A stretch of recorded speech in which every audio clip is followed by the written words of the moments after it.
오늘 우리에게 주신 말씀은 로마서 11장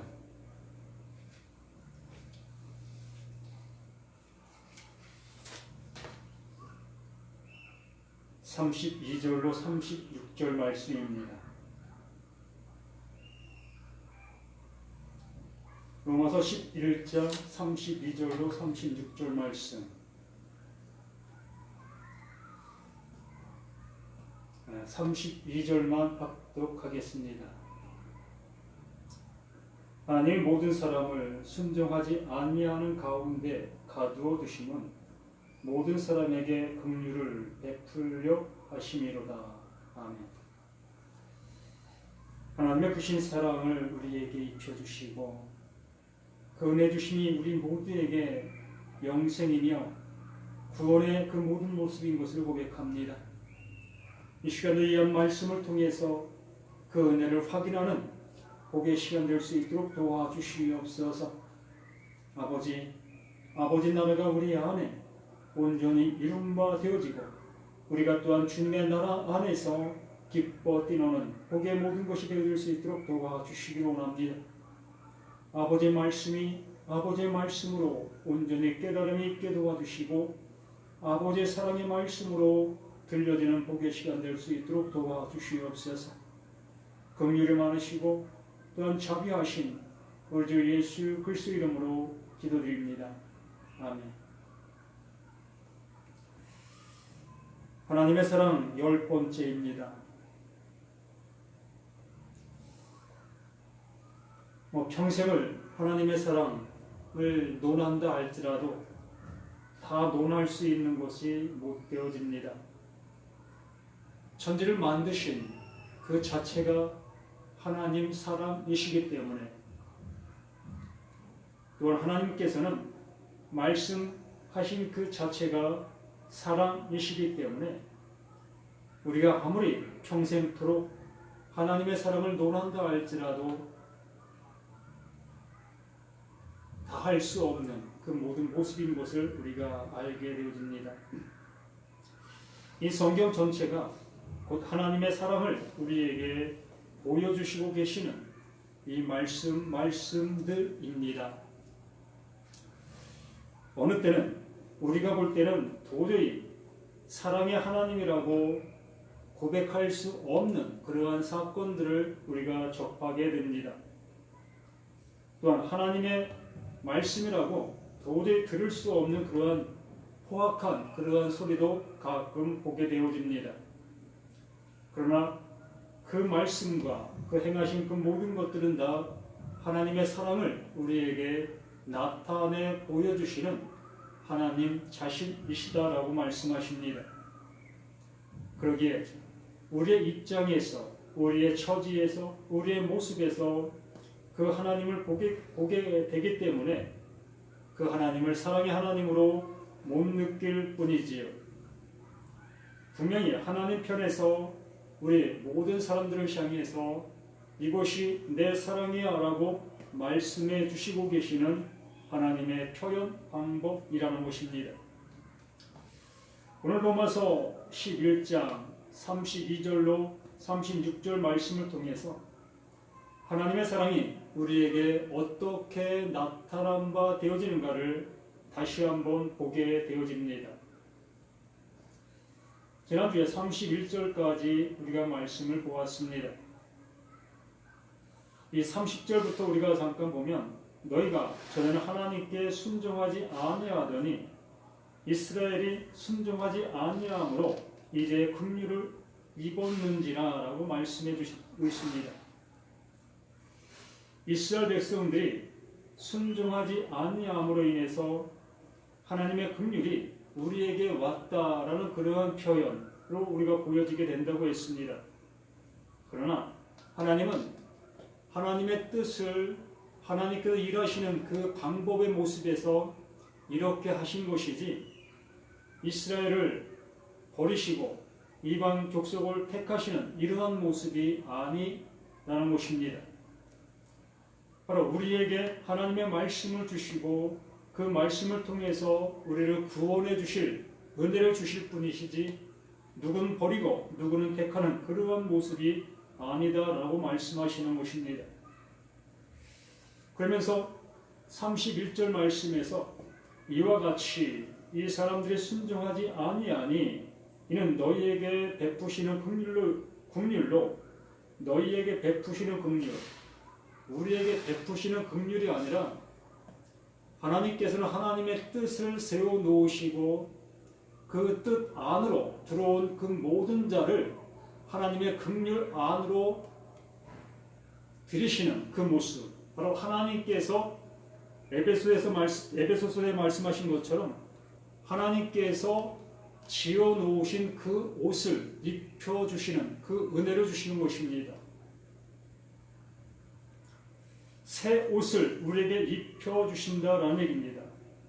만세 전에 준비해 놓으신 하나님께서 우리 인생들을 구원해 주시기 위해서 하나님 스스로가 준비해 놓으신 그 옷, 모든 것을 이루어 놓으신 그 뜻, 그것을 우리에게 적용시켜 주시는, 은혜 베풀어 주시는, 선물 주시는 그 하나님이시다라고 말씀하십니다. 이와 같이 이 사람들이 순종하지 아니하니 이는 너희에게 베푸시는 긍휼로 이제 그들도 긍휼을 얻게 하려 하십니다라고 말씀해 주시고 있습니다. 분명한 것은 하나님의 긍휼이 우리 이방 족속들에게 하나님의 은혜로 내려지게 되어지는 그 모습을 말씀하시면서 그 은혜가 이방 족속들 율법도 갖고 있지 않았고 하나님이 그들의 아버지라고 하시지도 않았던 그 이방 족속들이 하나님의 은혜를 받게 되어지는 그 모든 모습을 보았을 때에 그 말씀을 가졌다 하나님을 아버지라 여기고 있었던 그 유대인들이 이방 족속들이 구원받는 그 모든 모습을 보면서 자신들의 그 모든 모습을 회개하는 그러한 모습이 되어진다라는 얘기입니다. 내가 지금까지 추구하고 행해왔던 그 모든 것들이 잘못되어진 것인 것을 비로소 깨닫게 알게 되어진다라고 말하는 것입니다. 우리 모두가 이렇게 하나님의 말씀을 바르게 알 때 바로 그 말씀을 알게 되어지는 그 모습 속에서 하나님이 바로 이러한 하나님이시구나, 바로 이러한 하나님 곧 사랑의 하나님이시구나를 알게 되어지는 것처럼 하나님은 분명하게 뜻을 정해 놓으시고 그 뜻을 정해 놓으신 그 것대로 일하신 그 하나님이신 것을 우리에게 말씀하시는 거예요. 그러므로 이스라엘 백성들을 향해서 하나님께서 그들을 전에는 택했고 또 후에는 버리신다 이러한 얘기가 아니라는 얘기입니다. 전에도 마찬가지고 후에도 마찬가지 동일하게 하나님은 뜻을 정해 놓으시고 일해 오셨다라고 말하는 것입니다. 전능하신 하나님, 시작부터 끝이 동일하신 그 하나님, 그 하나님은 처음부터 이러한 모습을 가지고 일해 오셨다라고 말씀하시는 것입니다. 이렇게 말씀하신 그 모습 속에서 32절 말씀을 우리에게 해 주십니다. 하나님이 모든 사람을 순종하지 아니하는 가운데 가두어 두심은 모든 사람 한 사람도 빠짐없이 유대인이나 헬라인이나 이방 족속들이나 모든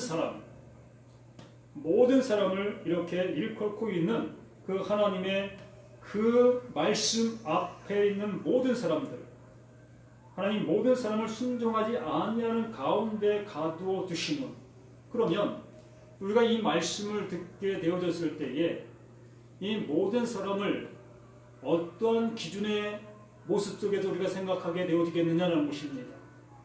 분명히 이스라엘 백성들이라는 그들은 선민이라고 얘기하고 또 하나님 스스로도 그들의 하나님이시다라고 수없이 말씀해 주셨기 때문에 우리 이 말씀을 접하게 되어졌을 때는 의아한 그 모습이 될 수밖에 없습니다. 언제는 그들의 하나님이시라고 말씀해 주셨다가 이렇게 바울을 통해서는 모든 사람을 불순종 가운데 가두어 두었다, 이렇게 말을 듣게 되어졌을 때에 우리 모두가 혼동할 수 있는 그 모습이 될 수밖에 없지 않느냐는 얘기입니다. 정말 구약의 말씀들을 기억하고 있는 모든 사람들이라면 이 32절 말씀을 의아하게 생각하지 아니할 수 없다는 얘기입니다. 분명히 이스라엘의 하나님이라고 말씀하셨고 또한 그들의 그 모든 것들을 늘 함께 하셨던 그 하나님이라고 말씀하셨습니다. 어느 때는 애굽에서 종생활했던 그들을 건져내셨고 또한 어느 때는 모세를 통해서 그들에게 말씀하심을 그들에게 보여주셨고 어느 때는 반석을 쳐서 물을 내어 그들을 먹게 해주셨고 또한 밤에는 불기둥 낮에는 구름기둥으로 그들을 보호해 주셨던 그 모습 또한 그들 광야의 그 생활 속에서 가나안 땅이라는 그곳에까지 이르게 했던 그 모습에 있었던 그들 그 모습을 보면서 어찌 그들을 불순종 가운데 가두어 둔 그들이라고 얘기할 수 있겠느냐는 것입니다. 그러한데 우리는 분명히 이 32절 말씀 또한 분명히 하나님의 말씀입니다. 그러하다면 그 이스라엘 백성들에게 베푸신 그 모든 것들이 무엇이었느냐라는 얘기지요. 우리는 그러한 모든 모습을 보면서 이스라엘의 하나님, 그들만 사랑하시는 그 하나님이었구나 라고 우리는 그 모습 속에서 그것만 바라보실 것이 아니라 분명한 것이 바로 그들에게 그렇게 역사하셨고 그들에게 말씀하셨던 그 모든 말씀들 속에 그것 속에 하나님께서 말씀하시려고 하셨던 하나님의 마음이 존재하고 계셨구나를 알 수 있어야 될 것이라는 얘기입니다. 그들을 그것을 통해서 사랑한 것이 아니고 그것을 통해서 그들에게 말씀하신 것이었구나라는 얘기입니다. 모든 사람을 불순종 가운데 가두어 두시고 그 후반절에 나오는 긍휼을 베풀기 위함이었다라고 말씀하신다면 그 이스라엘 그들을 향해서 사랑을 베풀었다, 은혜를 베풀었다, 그들과 함께했다 그 모든 말씀들 속에 하나님께서 진정 모든 사람에게 긍휼을 베푸시려고 하셨던 그 사랑의 메시지가 있었다는 얘기입니다. 그걸 보신 사람이 있느냐는 것입니다. 이 구약 속에서 그 사랑, 그 은혜를 본 사람들이 구원함을 이루게 된 것입니다. 그게 메시아를 알게 된 그 은혜 아래 있었던 그들이었다는 것이에요. 말씀을 들었던 그들, 그 말씀의 그들 속에 임해서 그 말씀이 그들에게 알려주시는 그것이 곧 하나님의 약속, 모든 사람을 긍휼을 입히시기 위한 그 모습이라는 것, 그것이 이스라엘 백성들에게 어느 때는 사랑으로 어느 때는 몽둥이로 이렇게 행하셨던 그 하나님, 그 하나님의 울부짖음, 열심이었다는 얘기입니다.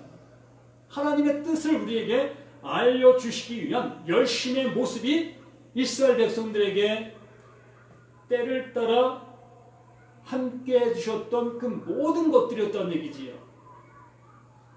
바로 32절 말씀이 그 말씀인 겁니다. 하나님이 모든 사람을 순종하지 아니하는 가운데 바로 이스라엘 백성들이 그들이 순종한 것 같이 보였지만 그들이 한 번도 하나님 말씀 앞에 순종한 바 되어진 것이 없다라는 얘기입니다. 우리가 보는 관점에서는 이스라엘 백성들이 하나님의 말씀에 잘 순종한 그러한 모습으로 보이는 것들이 많이 있겠지만 지금 이 말씀 앞에 서 있는 우리들 자신들 또한 하나님의 말씀 앞에 잘 순종한다 여기고 있는 사람들도 없잖아 있을 것입니다. 그런데 이 말씀 앞에 서 있는 우리 모두에게 말씀하신 바 되어진다면 모든 사람을 순종하지 아니하는 가운데 이렇게 지은 것입니다. 이렇게 지은 거예요. 단정적으로 말씀을 드리면 이렇게 지음 받은 거예요. 이게 나예요. 이게 사람들이고요. 이게 모든 사람들의 모습이라는 얘기입니다. 하나님 앞에 서 있는 모든 사람들이 다 이렇게 순종치 아니하는 자들이라는 얘기입니다. 우리가 하나님의 말씀 앞에 순종할 수 있는 자로 지음받았다면 하나님이 영원 전에 계획해 놓으신 그 프로오리조, 그 예정은 존재할 이유가 없어요. 뭐 사람이 순종할 수 있는데 사람이 순종해서 하나님의 뜻을 이루면 되지, 뭐 하나님께서 만세 전에 그 예수를 준비해 놓으실, 그 약속을 이루실 것들을 준비해 놓으실 이유가 없다는 얘기입니다. 예정해 놓으실 필요가 없다는 거예요. 그래서 우리 모든 사람을 이렇게 불순종하는 그 모습으로 지음받은, 이거 내 몸 자체가, 우리 이렇게 지음받은 이 자체가 불순종으로 지음받은 거예요. 하나님의 말씀 앞에 순종할 수 없는 존재로 지음받은 것이 우리 모두라는 얘기입니다. 이걸 알아야 하나님의 긍휼이 무엇인지를 비로소 알게 되는 거예요. 난 순종할 수 있다. 하나님 말씀해 주시면 난 잘 적용할 수 있다. 라고 여기고 있는 그 사람들에게는 하나님의 긍휼이 입혀질래야 입혀질 수 없고 내려질래야 내려질 수가 없는 거예요. 긍휼이라는 것 자체를 모르고 있다는 얘기입니다. 무엇이 긍휼인지, 무엇이 사랑인지 이걸 알지 못하고 있는 그 모습이라는 얘기지요. 우리 사람들 수준 속에서, 내가 생각하는 수준 속에서 긍휼을 생각하게 될 것이고, 내가 생각하는 그 관점에서 사람도 생각하게 될 것이라는 얘기입니다. 그리고 모든 것들을 내 수준에 맞춰서 말씀을 생각하게 되어질 수밖에 없다는 얘기입니다. 그런데 나라는 존재, 이렇게 지음받은 나라는 이 모든 존재들은 순종하지 아니하는 가운데 가두어 두신, 이 가두어 두셨다는 것은 그렇게 버려두었다는 얘기입니다. 그렇게 되어진 거예요. 그런 그 모습이라는 자체라는 얘기입니다. 하나님과 짝이 될 수 없는 그러한 존재, 하나님을 남편으로 맞이할 수 없는 그 존재, 하나님의 아내가 될 수 없는 그 존재로 우리가 지음받은 그 자체, 그 모습이라는 얘기입니다. 그러한 모습이 되어졌을 때에 모든 사람에게 긍휼을 베풀려 하시니라. 무슨 긍휼이겠습니까?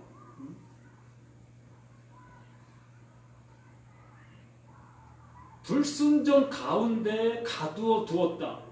그러면 긍휼이라는 것은 그 불순종 가운데 가두어 둔 것을 이제 거기서 건져내는 것.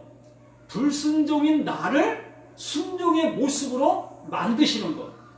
이게 긍휼이다라는 얘기입니다. 이걸 누가 합니까? 내가 감히 하나님이 하실 일을 나의 어떠한 열심과 노력으로 가능하다고 여기십니까? 나는 불순종 가운데 가둔 바 되어진 나인데 내가 하나님의 긍휼을 받을 수 있다는 그 어떤 행동을 내놓을 수 있겠느냐는 것이에요. 이게 복음이라니까요. 하나님 앞에 나의 어떠한 모습도 어떠한 열심도 내놓을 것이 아무것도 없다는 것을 아는 그것이 하나님의 말씀을 들은 자, 하나님의 말씀이 들린 자라는 얘기입니다. 하나님의 말씀이 아들의 음성으로 듣게 되어진 자라고 얘기하는 거예요. 정말 이 말씀들을 아들의 음성으로 듣고 계십니까?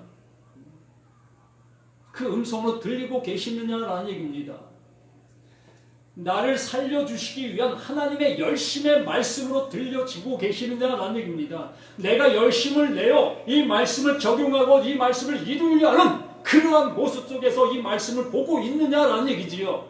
그게 불순종 가운데 가둔 바 되어진 그 사람들에서 나오는 그 행동과 그 모습이라는 얘기입니다.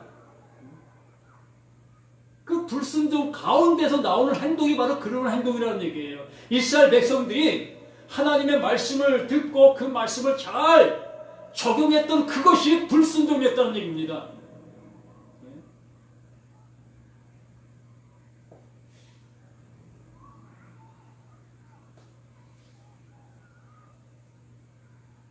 이렇게 모든 사람에게 긍휼을 베풀려 하시니라. 이 긍휼이라는 것은 나에게서 나올 수 있는 것도 아니고 나의 어떤 행동을 함으로 인해서 하나님께서 그 행동을 보시고 주시는 어떠한 것도 아니라는 얘기입니다. 하나님 편에서의 긍휼은, 하나님께서 말씀하시는 긍휼은 하나님께서 전적으로 완전하게 그분에게서 나오는 것이 긍휼인 거예요.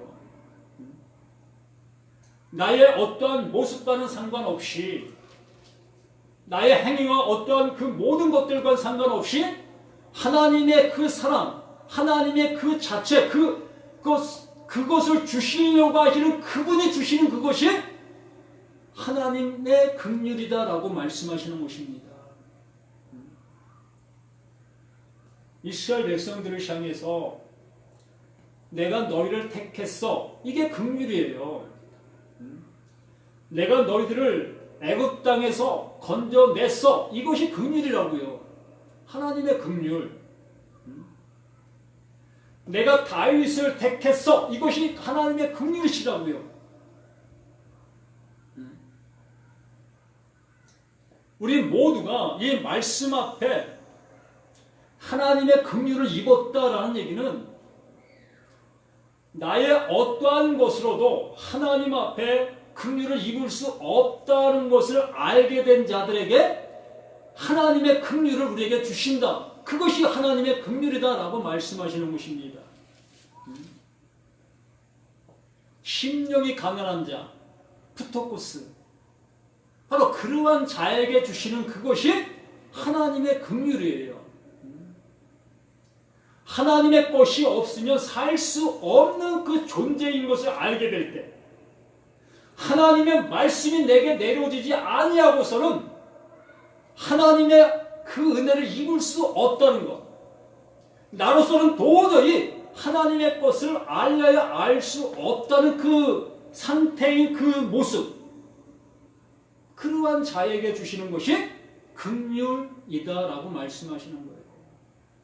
모두가 다 그 불순종 가운데 가둬둔 바, 버려진 바, 그 상태가 되어진 것을 알게 되어지는 그들을 긍휼을 주시는 거예요. 그분이 가지고 있는, 그분이 줄 수 있는 그것을 우리에게 주시는 거예요. 그것을 가지고 오신 분이 누구? 예수입니다. 예수가 그 긍휼을 그리스도 되어 우리 가운데 함께하고 있는 그 모든 것들, 이게 긍휼이다라고 말씀하시는 것입니다. 그러면서 33절 말씀에 깊도다 하나님의 지혜와 지식의 풍성함이여 그의 판단은 헤아리지 못할 것이며 그의 길을 찾지 못할 것이로다. 깊도다. 이 사도 바울이 하나님의 사랑을 알게 되어졌을 때에, 하나님의 말씀을 비로소 듣게 되어졌을 때의 고백이 이렇게 깊도다라는 그 고백이 나오는 거예요.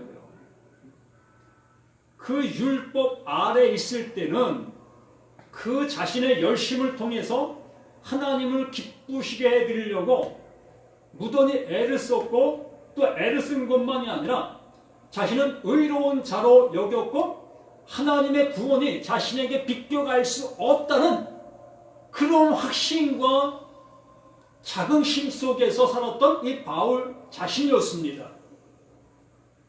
그리한 그가 이렇게 하나님의 말씀을 비로소 듣게 되어졌을 때에 정말 가난한 자가 되었고 실로 불순종 가운데 갇힌 바 되어진 나라는 것을 알게 되어졌을 때에 비로소 하나님의 그 모든 모습을 깊도다라고 고백하는 거예요.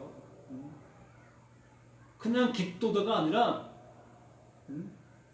하나님의 마음을 알게 되어지니까 인간 편에서의 모습이 아니라 하나님 편에서 일하신 그 일하심의 모습을 알게 되어지니까 그 하나님을 향해서 깊으신 하나님, 깊도다라고 고백할 수 있다는 얘기입니다.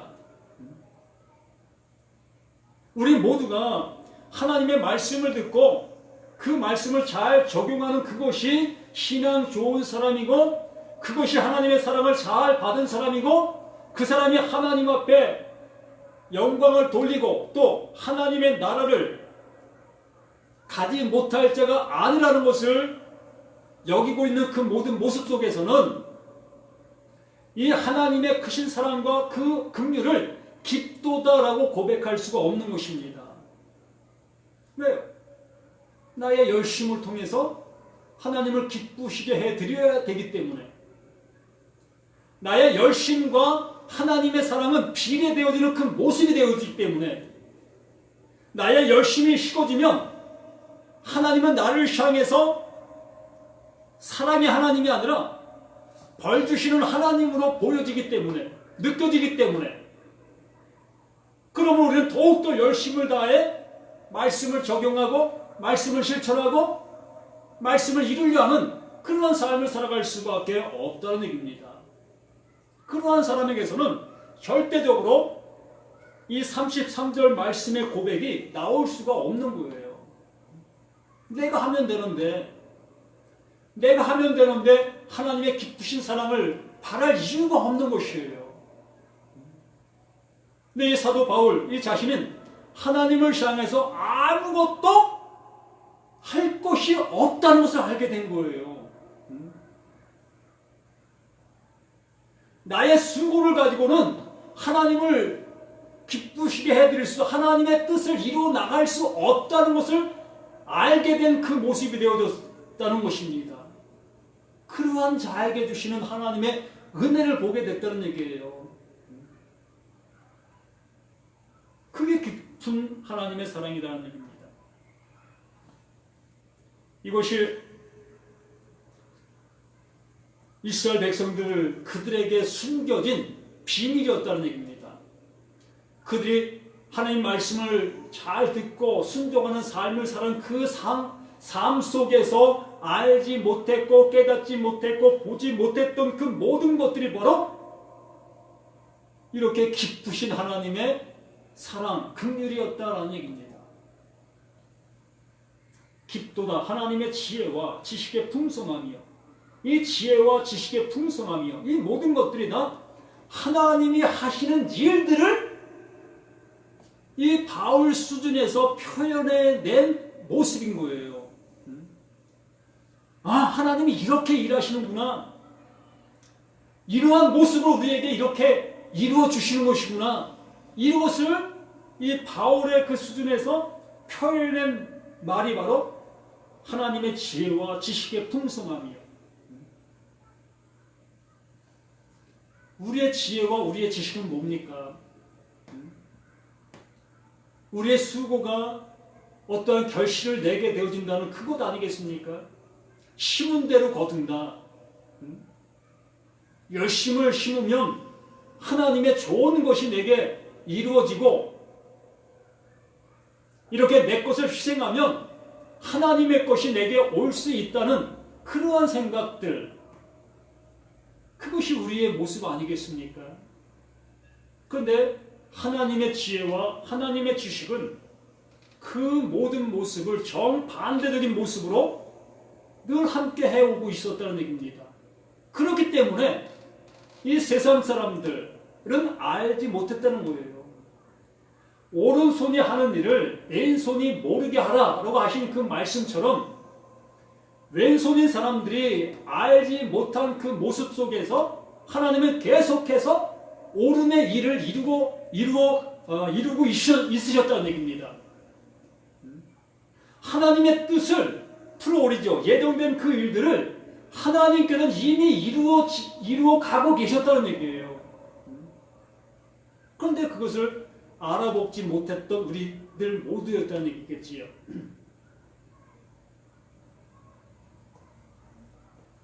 지혜와 지식의 풍성함이요. 이 풍성하다라는 이 표현도 하나님 편에서 말씀해 주셨을 때는 부족함이 없다. 못 채움이 없다. 못 이룸이 없다. 완전한 것이다. 가득 찼다. 이러한 표현의 모습이라는 얘기입니다. 하나님 편에서의 이 풍성함이다라는 얘기입니다. 충만하다는 그러한 표현이겠죠. 그 하나님의 충만인데 하나님이 이미 다 충만하게 채워 놓았는데 그 충만을 향해서 우리가 채워야 될 것이 무엇이 있겠습니까? 하나님의 충만을 우리의 어떤 모습을 통해서 보태드릴 그 일이 있겠느냐는 것입니다. 우리는 하나님의 말씀을 한 말씀만 듣는다 할지라도 한 말씀만 들었다 할지라도 하나님이 어떠한 분이심을 알게 된다는 얘기예요. 비로소 기쁘신 하나님, 그 하나님을 알게 되어지는 그 모습 속에서 나의 지금까지 신앙생활해온 그 모든 것들이 뭐다? 배설물이다. 지금까지 우리가 해왔던 그 모든 신앙생활들이 나의 열심과 나의 노력과 나의 수고가 어떠한 결실을 이룰 것이라고 여겼던 그 모든 것들이 다 무엇이다? 똥이다라는 얘기입니다. 배설물이다라고 여기는 거예요. 이걸 알 수 있겠느냐는 것입니다. 이러한 말씀들을 들을 수가 있겠느냐는 거예요. 지금까지 내가 가지고 온 그 모든 모습 속에서 내 안에 가득 찬 그 모든 것들이 하나님의 말씀이 나를 향해 밀고 들어올 때에 그 말씀을 받아들일 수 있는 자들이 누가 있겠느냐는 거예요. 그러시면서 예수님이 말씀하신 말씀 중에 여우도 굴이 있고 참새도 집이 있는데 나에겐 머리 둘 곳이 없다. 머리 줄 곳이 없다라고 얘기하는 거예요. 예수님은 예수의 머리를 우리에게 넘겨주시려고 오셨는데 하나님의 말씀, 하나님의 사랑을 우리에게 넘겨주시려고 오셨는데 그 사랑을 넘겨받을 사람이 한 사람도 없다는 거예요. 예수의 머리를 우리에게 넘겨주시려고 오셨는데 그 예수의 머리를 넘겨받을 사람이 한 사람도 없다는 얘기입니다. 이렇게 사도 바울을 통해서 이렇게 간절한 마음으로 애타는 마음으로 이러한 말씀을 토해내고 있는데 이 말씀을 들을 자가 없다는 얘기예요. 나의 열심을 버리고 하나님의 열심을 영접할 자들이 없다는 얘기입니다.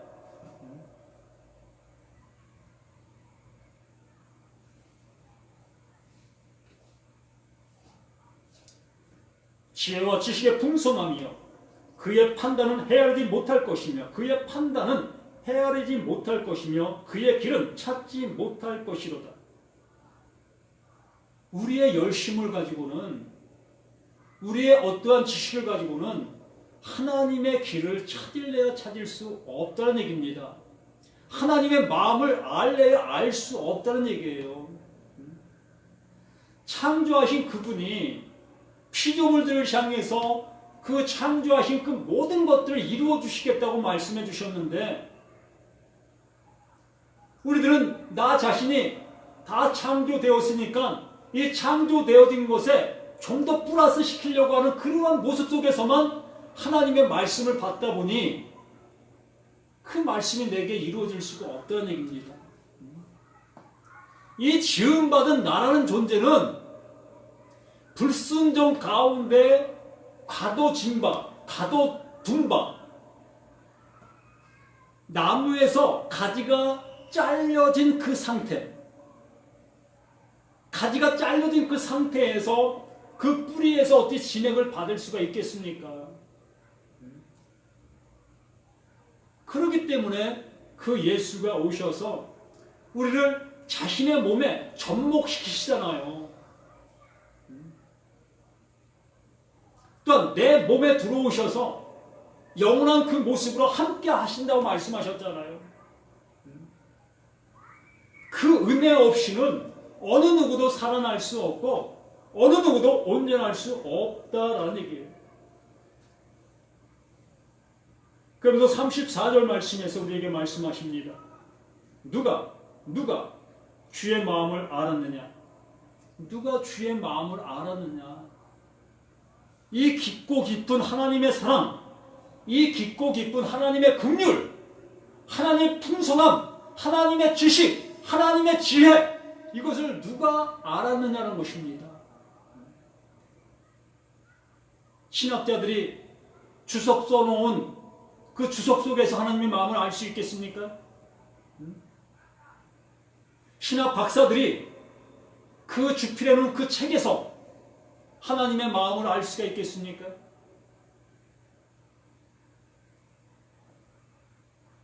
하나님의 마음은 하나님의 마음을 가지고 오신 그 성령, 푸뉴마 하기오스, 그 깨끗한 말을 가지고 오신 그 성령, 그 진리를 가지고 오신 그 성령, 그 말씀을 가지고 오신 그 성령, 그 성령이 내 안에 임하실 때에, 내 안에 함께 하실 때에 비로소 나의 더러움이 떠나가고 그 성령의 깨끗한 말이 내게 들어와 이 비진리의 그 모든 것들을 부숴버리고 하나님의 진리로 세우시는 그 스타우로스, 그 기둥, 그 약속이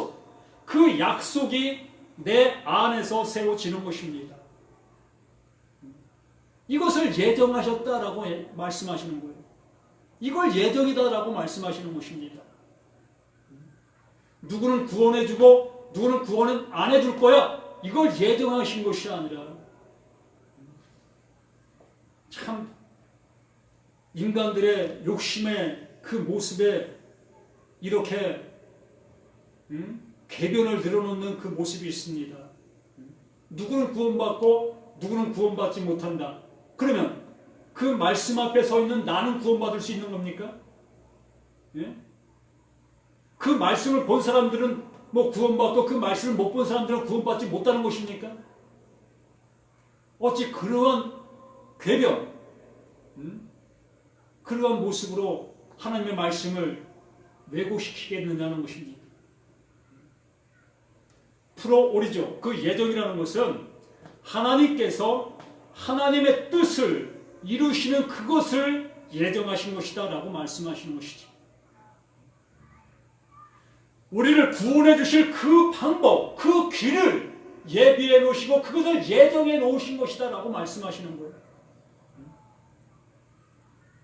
그래서 그것을 이루신 분이 예수로 오셔서 십자가에서 죽으신 것. 이게 약속.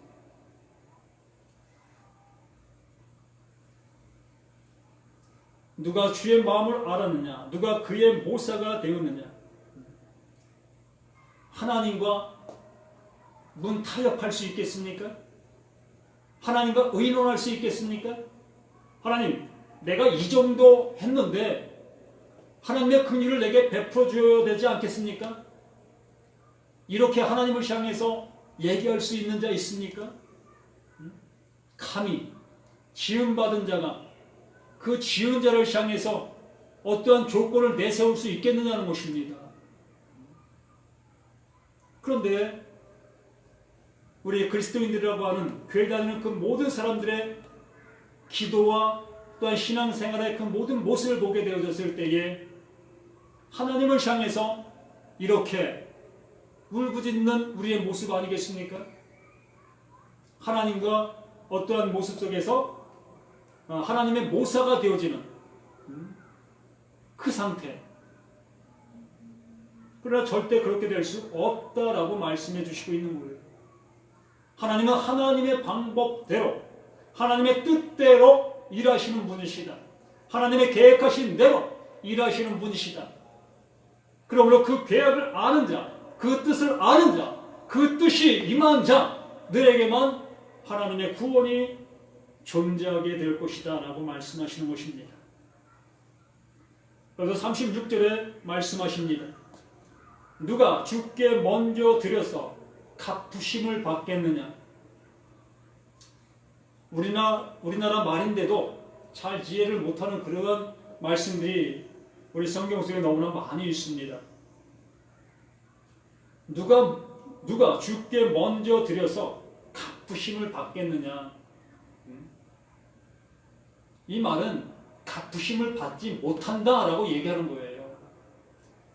내가 열심을 냈으니까 하나님 이 열심 낸 것을 보시고 갚아주세요 라고 얘기하는 그것을 얘기하는 거예요. 내가 11조 많이 드렸습니다. 그러므로 11조 많이 드린 것을 보시고 내 가정에, 내 사업에, 내 모든 것에 복을 주십시오 라고 얘기하는 그 상태, 그 모습을 얘기하는 것입니다. 그런데 이 사도 바울이 하는 얘기는 뭡니까? 누가 주께 먼저 드려서 갚으심을 받겠느냐. 감히 먼저 드리고 그 후에 하나님의 보응하심을 받을 수 있겠느냐라는 얘기입니다. 없다는 얘기예요. 그러면 이걸 반대로 보셔야 되겠죠. 그럼 이 말씀을 반대로 보셔야 된다는 얘기입니다. 하나님께서 먼저 우리에게 주신 바 되어진다. 우리에게 먼저 주신다는 얘기예요. 받을 수 없는 우리에게 하나님께서 먼저 주신 바 되어지고 받은 우리들은 그 하나님을 향해서 감사하게 되어지는 그 모습이 되어진다는 얘기입니다. 참 어찌 보면 너무나 쉬운 말씀이지요. 그런데 이것이 너무나 어려워요. 인간의 습성 속에서는 내가 뭔가를 해 드려야 되어지고 그 드린 그 모습 속에서 그 보답을 받게 되어지는 그 상태, 그것을 우리는 늘 생활 속에서 해왔고 그게 몸에 배어져 있기 때문에, 아니 이방 신들을 믿고 있는 그 모든 신앙인들의 모습이 이 모습이잖아요. 내가 먼저 그 신에게 드린 다음에 그 드린 것을 통해서 그 신은 보답해주는 그러한 상태가 세상 신들의 모습이라는 얘기입니다.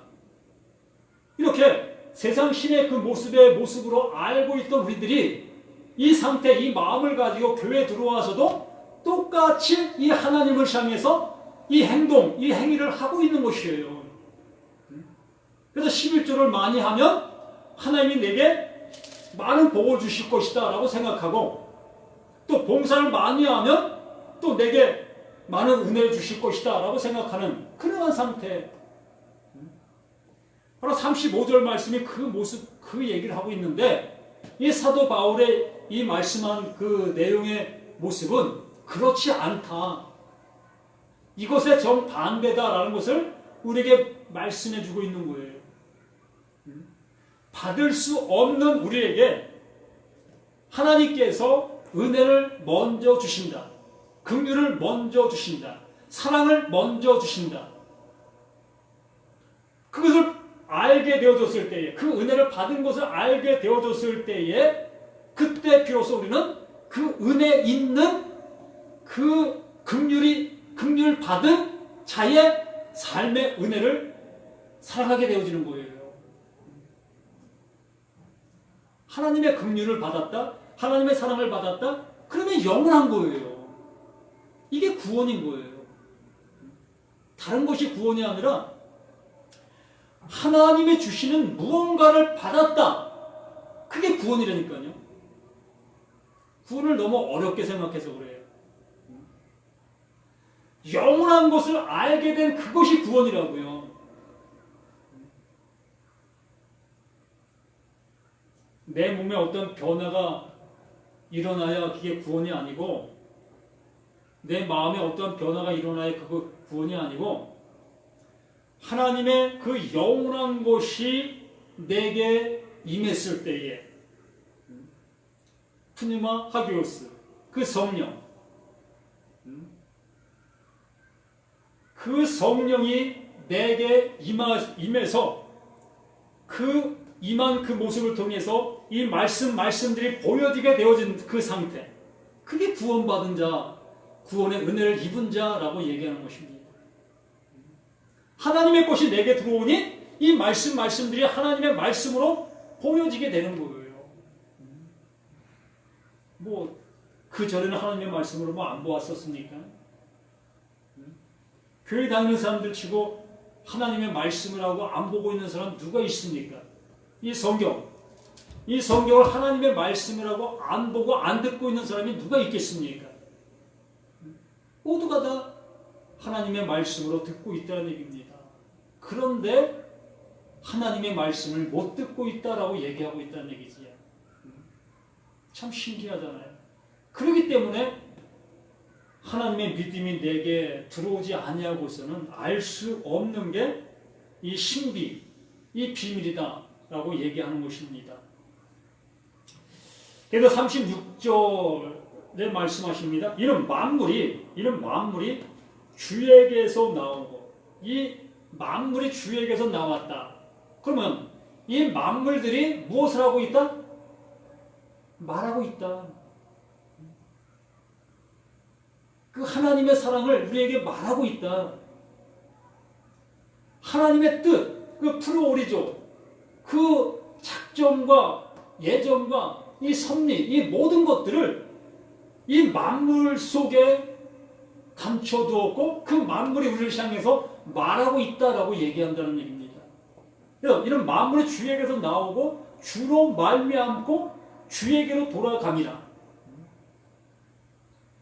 무엇이 주에게로 돌아갈 수 있겠습니까? 주에게서 나온 그것이 주에게로 돌아간다라는 얘기예요. 그럼 주에게서 나온 게 뭡니까? 네? 하나님의 말, 하나님의 말씀, 영원한 것, 그 영원한 것이 그 하나님에게서 나왔고 그 영원한 것이 또 하나님에게 돌아가는 것입니다. 이게 하나님께서 아들 삼으신다, 아들 삼기 위해서 예수, 그 아들로 오셨다. 그 아들로 오신 그 예수가 아들 삼는 그 일을 이루셨다. 그것을 아는 그 모두에게 아들 되게 했다. 그 아들 된 자들만이 그 아들이 거할 수 있는 그 하나님, 그 나라에 들어갈 수 있는 거예요.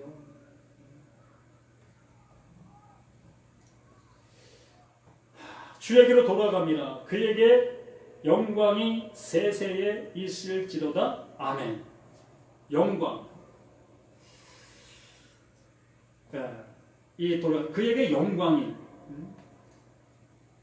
하나님의 영광, 하나님의 영광이 드러났다. 하나님의 영광이 뭐죠? 네? 독사가 하나님의 영광입니까? 영광이 드러난 것은 바로 예수가 그리스도 되심, 이 모든 것이 하나님의 영광이 드러났다라고 얘기하는 것입니다. 그러므로 나에게 하나님의 영광이 내려졌고 그 영광이 내게도 드러나야 됩니다.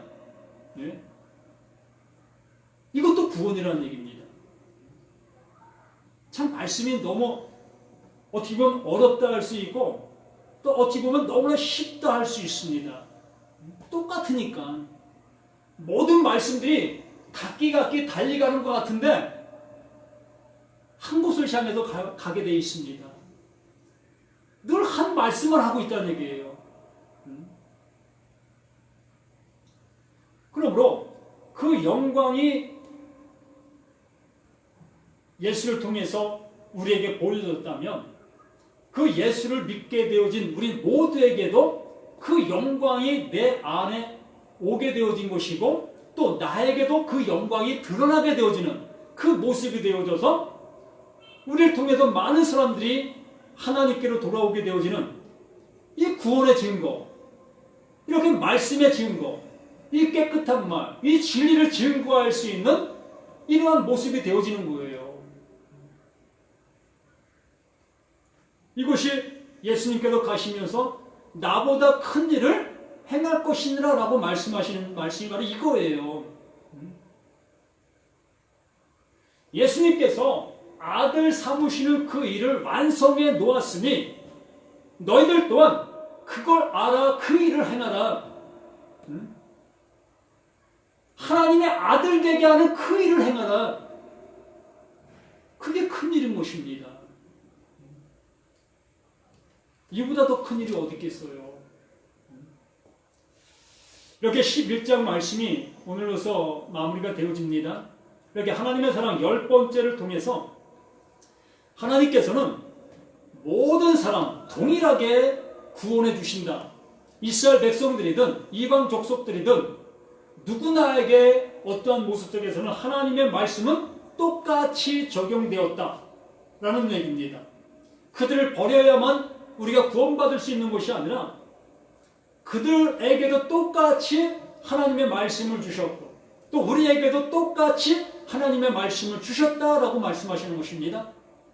모든 사람이 불순종 가운데 가둬둔 바 되어졌고 그것을 아는 모두에게 하나님은 긍휼을 베푸시는데 우리의 입장의 긍휼이 아니라 하나님의 입장 속에서 우리에게 긍휼을 베푸시는 그 하나님이라는 것을 잊지 아니하실 수 있는 우리 모두가 되어서 이 하나님의 사랑 끝까지 내 안에서 늘 신있게 드러나 우리 모두를 통해서 한 영혼 한 영혼이 하나님의 자녀가 되어지는 그 은혜를 함께 누릴 수 있는 그 모습 되어져가는 우리 모두가 되시기를 예수님의 이름으로 간절히 부탁을 드립니다.